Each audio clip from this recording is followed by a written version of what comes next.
विघ्नहर्ता श्री गणेश, श्री गणेश, श्री गणेश।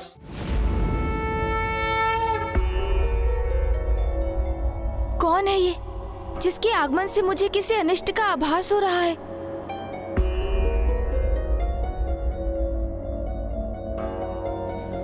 अब हमें भी प्रस्थान करने की अनुमति दीजिए प्रभु।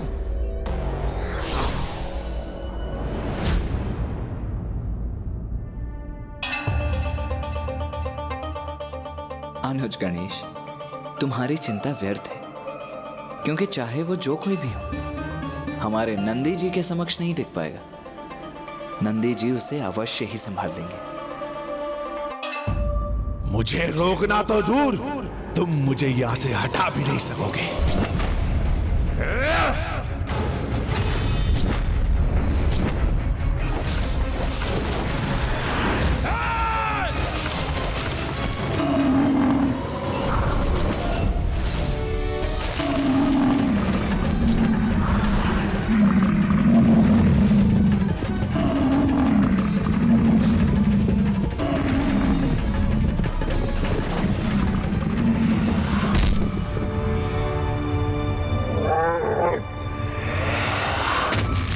जितना अनुमान था उससे कहीं अधिक बलशाली हो तुम, किंतु मेरे बल के समक्ष नहीं टिक पाओगे तुम।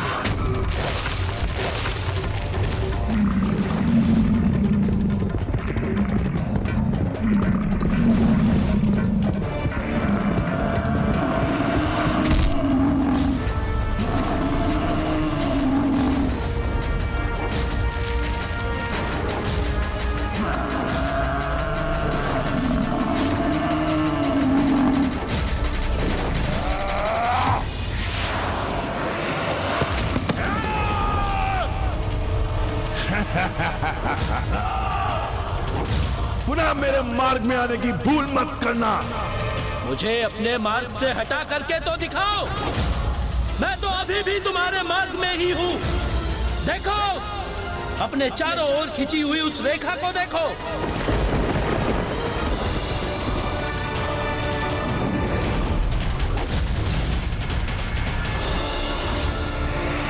दशानन, मैं तुम्हें इस रेखा के बाहर एक पग भी नहीं रखने दूंगा।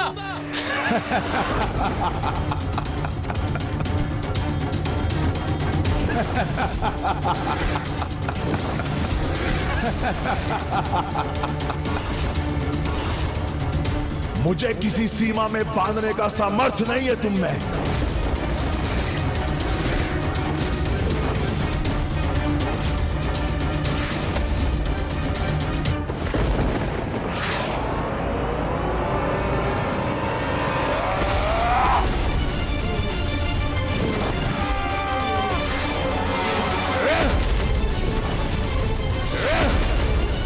क्या किसी वानर के समान उछल उछल कर एक स्थान से दूसरे स्थान पर शिलाएं फेंक रहे हो? पुनः चेतावनी दे रहा हूं तुम्हें, वो दुस्साहस मत करो। जो बस, बहुत हुई तुम्हारी एक क्रीड़ा, बहुत उछल लिए एक वानर के समान। एक तुच्छ वानर दशानन को कदापि नहीं रोक सकता, किंतु ये अभी भी समझने में असमर्थ रही हो तुम। और ये वानर समान स्थिर बुद्धि में स्थिर कर लो और मत करो दशानन से टकराने का दुस्साहस। एक तुच्छ वानर दशानन को कदापि नहीं रोक सकता। वानर वानर वानर, बहुत बार कह चुके तुम। तुच्छ वानर कहकर तुम मेरा अपमान कर रहे हो, किंतु अपमान और उपहास के पात्र तो तुम बनोगे दशानन। तुम्हारे सर्वनाश का कारण एक वानर सेना ही बनेगी, और एक वानर तुम्हारा सर्वस्व नष्ट करेगा, और तुम अपनी संपूर्ण सामर्थ्य का प्रयोग करके भी उसे रोक नहीं सकोगे।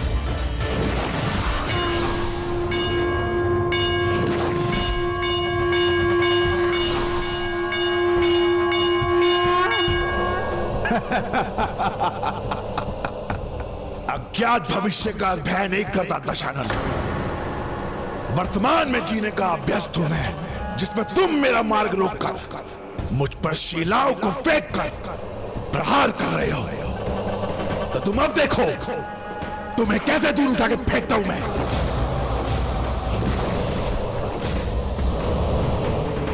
जय शिव शंकर शंभो, जय शिव शंकर शंभो।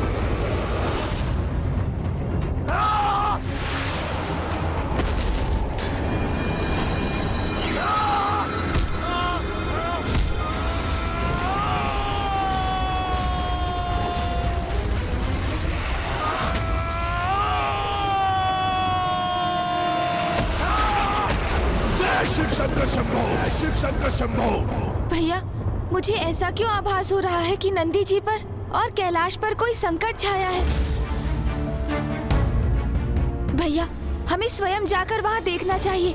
उचित कहते हो अनुज, चलो। रुको पुत्र, ये और कोई नहीं, अवश्य ये दशानन। राक्षस राज दशानन, जिसका उल्लेख मामा जी श्री हरिनारायण ने भी किया था कि वो अपना अगला अवतार दशानन के बढ़ते अधर्म और दुराचार को नष्ट करने के लिए लेंगे और तब स्वयं पिताश्री उनके भक्त बनकर उनके सहायक बनेंगे। हाँ पुत्र, ये वही राक्षस राज दशानन ही, प्रजापति ऋषि पुलस्त्य का पौत्र ऋषि प्रजापति विशर्वा और उनकी पत्नी असुरों की राजकुमारी देवी कैकसी का पुत्र, असुरों का महाराज, स्वर्ण नगरी लंका का अधिपति, महादेव का परम भक्त, चारों वेद और छहों शास्त्रों का ज्ञाता, महाज्ञानी, महापंडित है वो, और इसीलिए उसके 10 शीश हैं।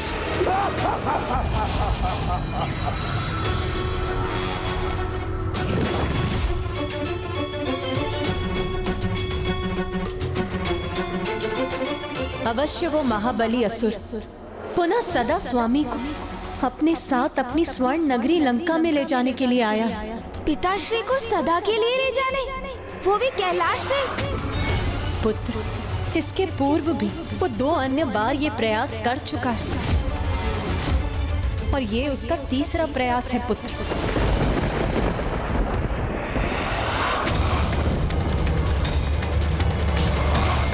किसी भी अवस्था में इसे यहाँ से आगे नहीं जाने दूंगा। इसे इस प्रकार कैलाश में प्रवेश नहीं करने दूंगा मैं। नहीं नंदेश्वर जी, अब आप उसे और नहीं रोकेंगे। आप उसे सावधान कर उसे सचेत कर चुके हैं और अब ये भगवान और भक्त के बीच की बात है। इसीलिए अब वो क्या करना चाहता है, इसका चुनाव उसे स्वयं करने दीजिए। किंतु वो ये सब क्यों कर रहा है माँ? वो पिताश्री को बार बार अपने साथ क्यों ले जाना चाहता है? वो स्वामी का तो परम भक्त है ही, अपने माता के प्रति भी उसकी अपार भक्ति है और उनके एक आदेश पर वो बिना भला बुरा समझे कुछ भी कर सकता है। और अभी भी ऐसा ही हो रहा है पुत्र। वो जो भी कर रहा है अपनी माता की इच्छा पूर्ण करने के लिए ही कर रहा है। किंतु माँ, उनकी माता क्यों चाहती है कि वो पिताश्री को अपने साथ लंका ले जाए? क्योंकि असुर गुरु शुक्राचार्य ने उनकी माता देवी कैकसी को दशानन की नियति बताकर उन्हें अपार चिंता में डाल दिया। दशानन जिस पद का चुनाव कर रहा है उससे उसका अनिष्ट ही होगा देवी।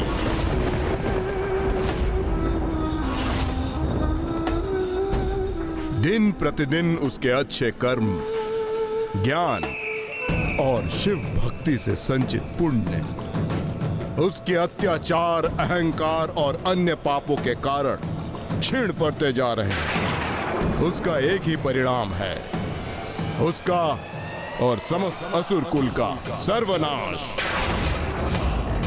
ये क्या कह रहे हैं आप असुर गुरु? संपूर्ण असुर कुल नष्ट हो जाएगा? हाँ देवी, क्योंकि विष्णु देव कब से प्रतीक्षा में हैं कि कब उन्हें अवसर प्राप्त हो और असुरों के विनाश हेतु वो अवतार धारण करें। वो असुर कुल द्वेषी तो हैं ही, इसलिए उनके पृथ्वी पर प्रकट होते ही मुझे लंका और लंकाधिपति एवं समस्त असुर कुल का सर्वनाश स्पष्ट दिखाई दे रहा है।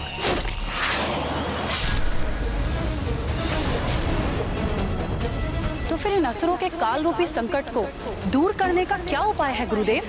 दशानन के आराध्य महादेव।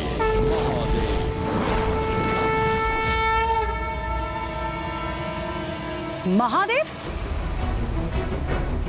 किंतु महादेव हम असुरों का साथ क्यों देंगे गुरुदेव?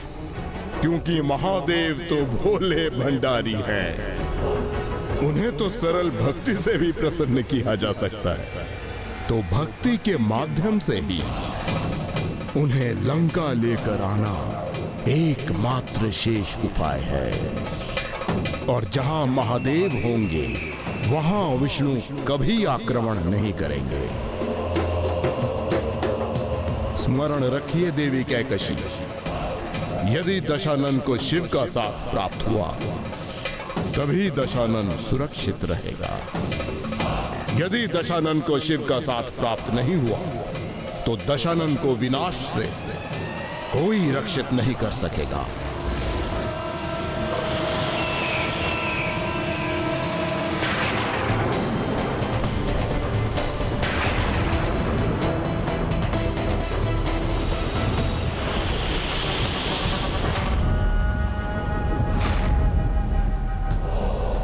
सागर का इतना दुस्साहस, अपनी तरंगों से यहाँ स्थापित महादेव का प्रतीक उनके शिवलिंग को अपने भीतर समाहित कर लिया। इसका दंड तो मैं अवश्य दूंगा इस दुस्साहसी सागर को।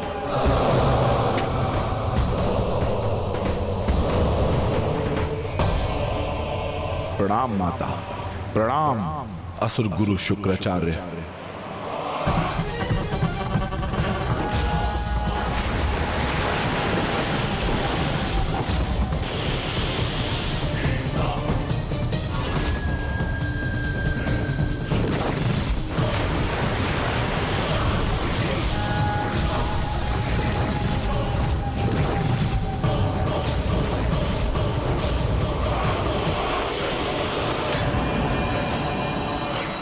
ये तुम क्या कर रहे हो पुत्र?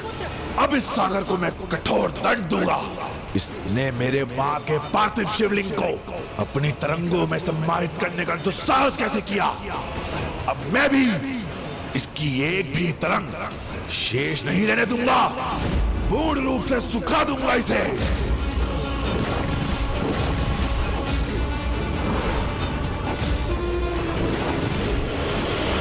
किंतु पुत्र, सागर को सुखाने का कोई लाभ नहीं। किंतु यदि तुम अपनी माता के लिए कुछ करना ही चाहते हो तो उस शिवलिंग के स्थान पर स्वयं शिव को, महादेव को यहाँ पे लेके आओ और इसी लंका में उनका निवास स्थापित करो, जिससे तुम्हारी माता प्रतिदिन उनके दर्शन प्राप्त कर उनकी आराधना कर सके।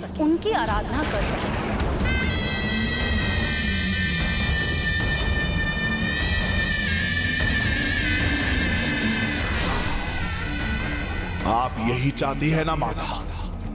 तो आपका ये पुत्र आपकी इच्छा को अवश्य पूर्ण करेगा।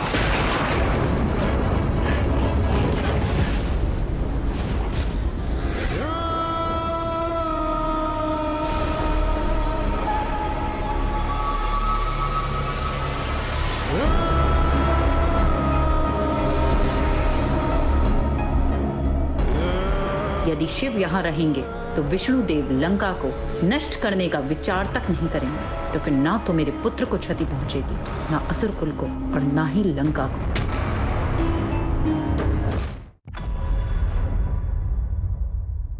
तो माँ, क्या दशानन वास्तव में पिताश्री को लेने यहाँ आ पहुँचा था?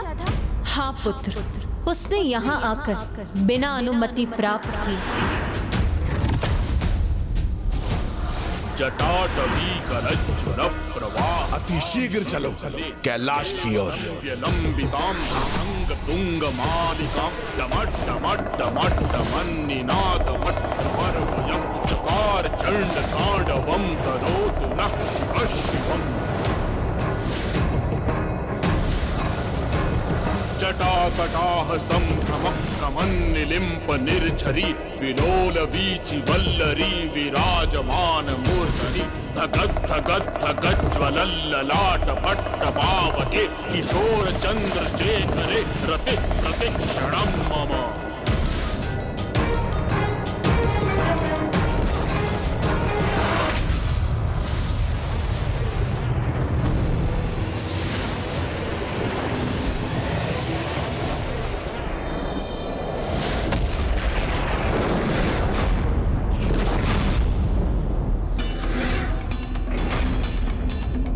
कैलाश के अदृश्य सुरक्षक चक्र से मेरे टकराव को मेरा प्रणाम ही समझिए प्रभु।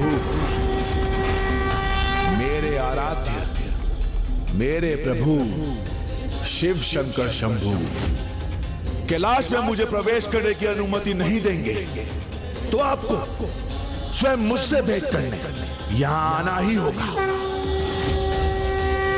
क्योंकि ये आपका परम भक्त आपको लेने आया है और रिक्त हाथ लौटना मेरा स्वभाव नहीं।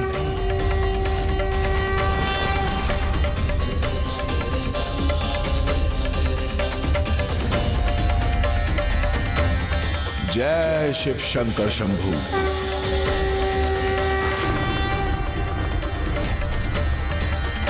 ओम नमः शिवाय, ओम नमः शिवाय, शंभो पिनाकी शशिशेखर, ओम नमः शिवाय, विरूपाक्षः कपर्दिनीललोहितः, शंकर शूलपाणिश्च खट्वाङ्गी विष्णुवल्लभः, शिपि विष्णु अम्बिकानाथः, श्रीकण्ठो भक्तवत्सलः।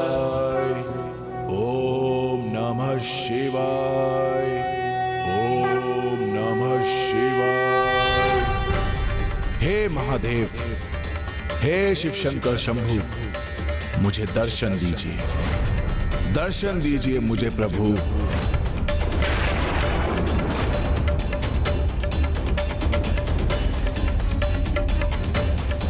दर्शन दीजिए मुझे प्रभु, दर्शन दीजिए मुझे प्रभु।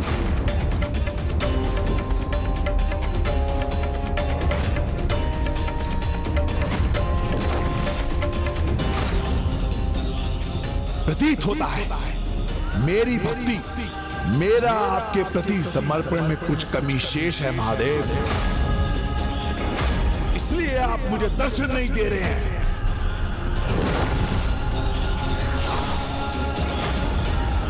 दर्शन दीजिए प्रभु। मैं दशानन आपके दर्शन प्राप्त करने हेतु अपना प्रथम शीश आपको समर्पित करने जा रहा है।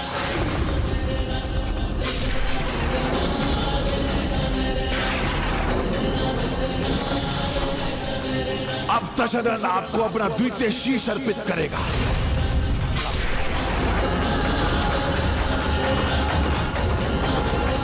हे प्रभु, हे महादेव, हे महादेव, हे महादेव, दर्शन दे, दर्शन दे ही प्रभु।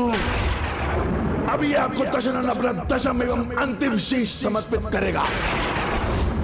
जय शिव शंकर शंभो, जय शिव शंकर शंभो, जय शिव शंकर शंभो, जय शिव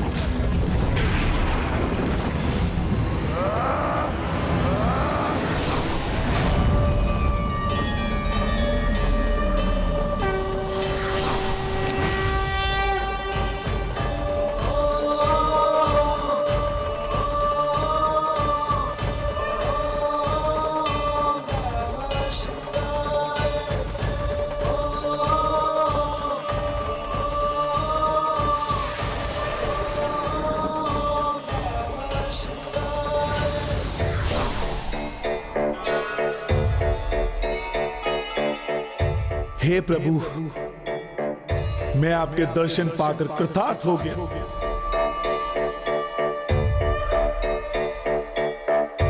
मैं तुम्हारे तप से अति प्रसन्न हुआ। मांगो दशानन, मुझसे क्या वरदान चाहते हो तुम?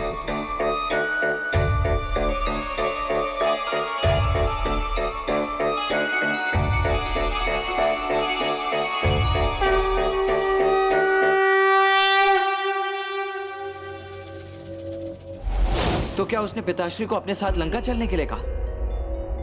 तो उसका क्या उत्तर दिया पिताश्री ने? दशानन अपने इष्ट, अपने प्रभु के निर्मल और पावन दर्शन का सुख पाकर इतना भाव विभोर हो गया, उनके दर्शन के परम सुख में इतना खो गया कि वो ये ही भूल गया कि वो यहाँ क्या प्राप्त करने के लिए आया था। शांत क्यों हो दशानन? कहो क्या वरदान चाहते हो तुम? संकोच मत करो, स्पष्ट कहो, तुम्हें क्या वरदान चाहिए?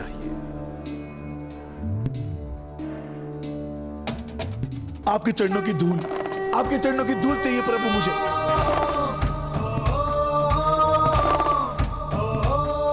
आपकी चरणों की धूल से तो इस शरीर में रक्त प्रभावित होता है प्रभु। आपकी चरणों की धूल से तो इस शरीर में प्राण है महादेव। आपकी चरणों की धूल से ही इस दशानन का मान है। आपके चरणों से ये धूली इस शरीर का वास्तविक आहार है।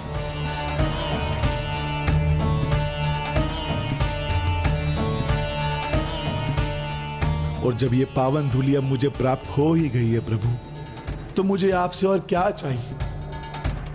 कुछ नहीं चाहिए प्रभु। तुम वास्तव में मेरे श्रेष्ठतम भक्तों में से एक हो और तुमने वरदान स्वरूप मुझसे कुछ भी प्राप्त करने की इच्छा नहीं प्रकट की, किंतु फिर भी मैं तुम्हारे तप के फल स्वरूप मैं तुम्हें अपना दिव्य खड्ग चंद्रहास प्रदान करता हूं।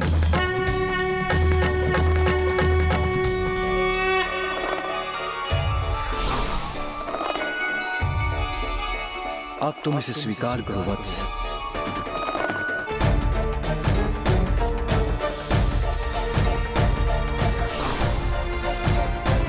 यदि तुम स्वयं अपने एवं इस खड़ग पर विश्वास रखकर युद्ध करोगे तो कोई भी शत्रु तुम्हारे समक्ष टिक नहीं सकेगा। मेरा चंद्रहास मेरे प्रति तुम्हारे विश्वास का प्रतीक है, जो तुम्हें कभी पराजित नहीं होने देगा।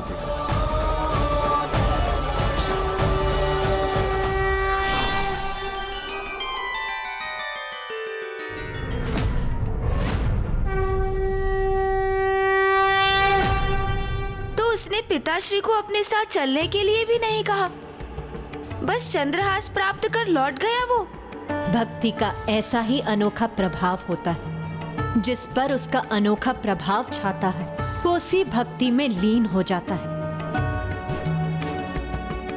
और तब प्रभु के दिव्य दर्शन के समक्ष उसे और कोई इच्छा नहीं होती।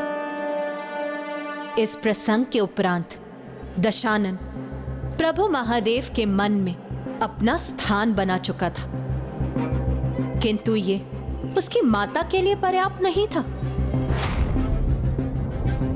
मैंने तुम्हें प्रभु शिव को लाने का आदेश दिया था और तुम ये क्या ले आए? मात्र खड़ग चंद्रहास? ये मेरे आदेश की पूर्ति नहीं, मैं इससे कदापि संतुष्ट नहीं। महादेव ने क्रीड़ा की सामग्री थमा दी तुम्हें और तुम प्रसन्न होकर लौट आए। भोलेनाथ के नाम से तो सारा जगत उन्हें जानता है, किंतु उनके सम्मुख तुम ही भोले बन गए। माता, ये दिव्य शक्तिशाली खड़ग स्वयं महादेव का वरदान है, स्वयं प्रभु महादेव ने मुझे दिया है। किंतु मैंने भगवान का खड़ग नहीं, स्वयं भगवान शिव को लाने बोला था तुमसे। असुरों के लिए अनेक विशेष अस्त्रों का निर्माण करने वाले असुर शिल्पी मायासुर है हमारे पास, और ऐसे लघु एवं तुच्छ अस्त्र बनाना तो उसके बाएं हाथ की क्रीड़ा है। किंतु शिव नहीं है लंका में। उन्होंने स्वयं अपने मुख से तुम्हें परम भक्त पुकारा था, तो तुम उन्हें अपने साथ लेकर क्यों नहीं आए?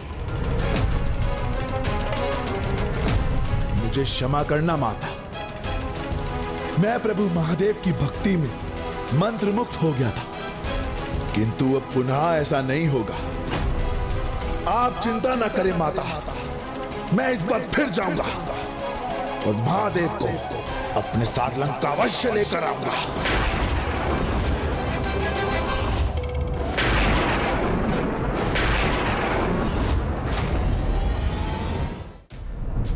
अगली बार जब वो कैलाश पहुँचे तो क्या हुआ माँ?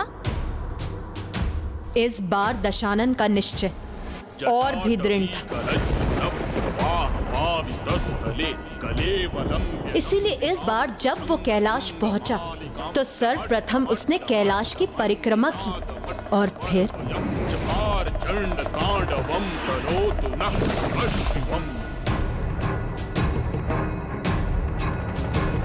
जटाकटाह संभ्रम भ्रमण निलिम्प निर्झरी विलोल वीचि वल्लरी विराजमान मूर्ति। प्रभु, आपने मुझसे पूछा था कि मुझे क्या चाहिए। आज मैं अपनी इच्छा प्रकट करने आया, तो आप मेरी इच्छा को पूर्ण कीजिए। आइए ना प्रभु, दर्शन दीजिए मुझे। क्या मेरा स्वर आप तक पहुंच नहीं रहा है? जबकि मेरे हृदय की पुकार तो जैसे आपकी डमरू की ध्वनि जो मेरे श्वासों में गूंजती, वो आपके मूल मंत्र की ही ध्वनि मेरे कण कण में इस प्रकार बसती है आपकी ये भक्ति कि मेरे किसी भी अंग को मेरे शरीर से विलग कर उससे ध्वनि उत्पन्न करूं तो वो आपके ही नाम की ध्वनि होगी प्रभु। मंत्र मुच्चरण कदा सुखी भवाम्यहम्।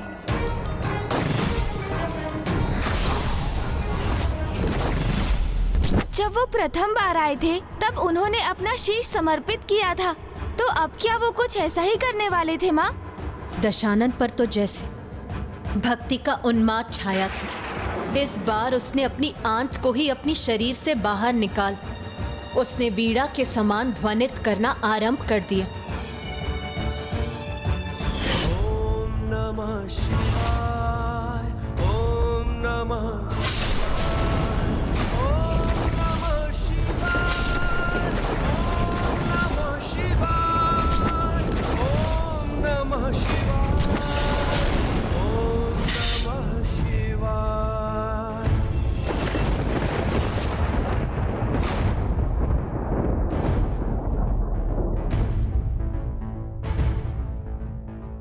ओम नमः शिवाय। जय शिव शंभो। ओम नमः शिवाय। ओम नमः शिवाय। ओम नमः शिवाय।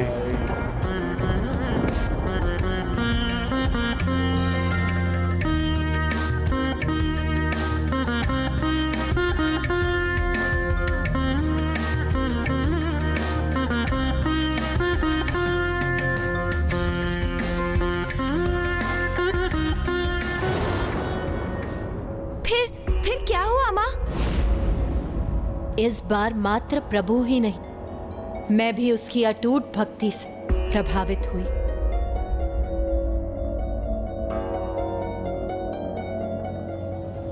किंतु मुझे यह ज्ञात नहीं था कि उसकी यही भक्ति मेरे कष्ट का कारण बनेगी।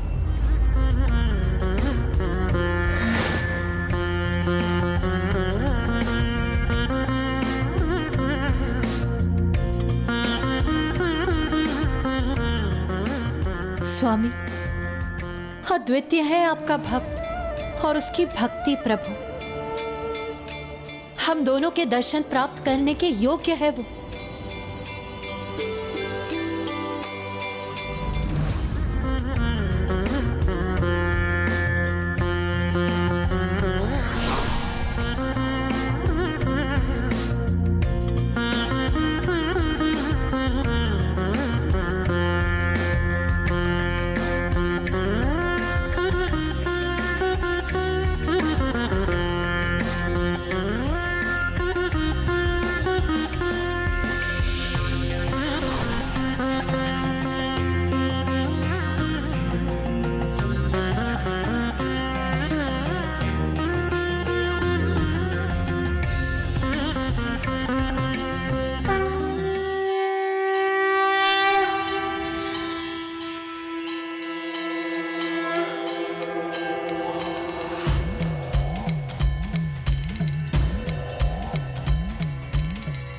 मेरे हाथ में मेरी आंतें नहीं वास्तविक वीणा कैसे आ गई?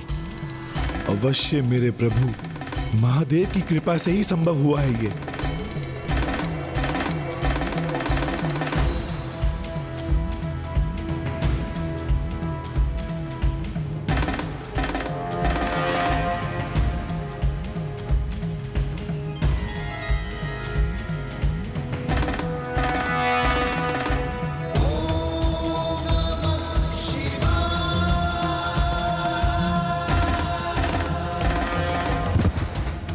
जय शिव शंकर शंभु। आपने मुझे दर्शन दे धन्य कर दिया प्रभु।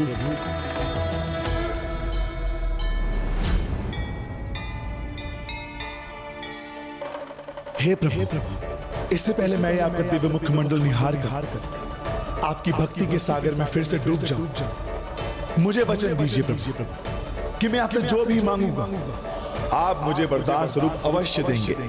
मैं वचन देता हूं तुम्हें, जो मांगोगे तुम तुम्हारी इच्छा अवश्य पूर्ण करूंगा। तुम्हारी इच्छा अवश्य पूर्ण करूंगा।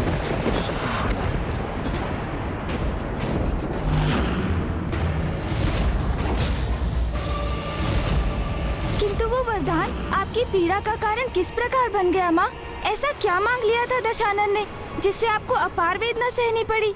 क्या वो पिताश्री का आत्मलिंग था या फिर कुछ अन्य जो बहुत ही दुर्लभ था? बताइए ना माँ, क्या थी दशानन की मंशा? अपने स्वार्थ सिद्धि के लिए की गई ईश्वरीय भक्ति से भक्त को क्षणिक लाभ तो अवश्य मिल जाता है, किंतु वो परम धाम एवं मोक्ष आदि नहीं जो सच्ची भक्ति से मिलता है।